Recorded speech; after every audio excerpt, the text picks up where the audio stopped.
l'Assemblée nationale. Signalons avec nos confrères du journal 24 heures que la maison du président de l'Assemblée nationale fait l'objet d'un scandale. Selon Amadouba, député de PASTEF, une résidence grand luxe située sur la Corniche, dont le prix estimatif était entre 6 et 8 milliards de francs CFA, a été troqué sans aucune contrepartie contre un terrain qui a servi à construire le lycée de Yoff et qui ne dépassait pas 300 millions de francs CFA à l'époque. Toujours concernant ce scandale, dans le journal Les Échos, nos confrères nous apportent des éclairages sur cette maison, objet de tous les fantasmes. Dans le journal Yor Yorbi, nos confrères nous révèlent également toute la vérité sur la villa de fonction du président de l'Assemblée nationale. Nos confrères parlent d'ores et déjà de transactions frauduleuses, car la villa de fonction du président de l'Assemblée nationale d'une valeur de 3 milliards de francs CFA a été cédée à Taïroussard en contrepartie d'un terrain nu de 383 millions de francs CFA. Dans le quotidien Le Soleil, nos confrères nous parlent de la réinstauration de la taxation sur les appels entrants.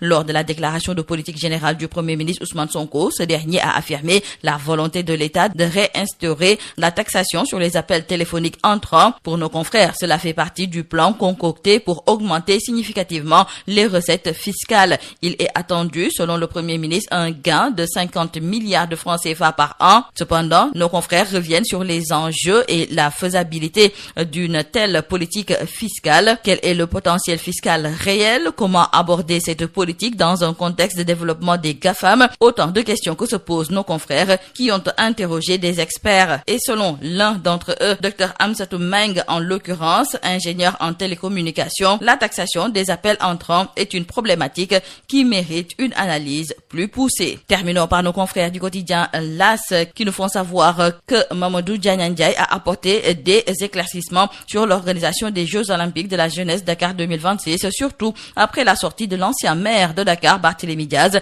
qui dénonce une gestion solitaire des 80 milliards destinés aux préparatifs et à la non-implication des fédérations sportives. Loin de verser dans la polémique, le président du COJOJ s'est limité aux faits avant de réaffirmer son vœu de réussir cet événement sur tous les plans. C'est tout à vos journaux et très bonne lecture.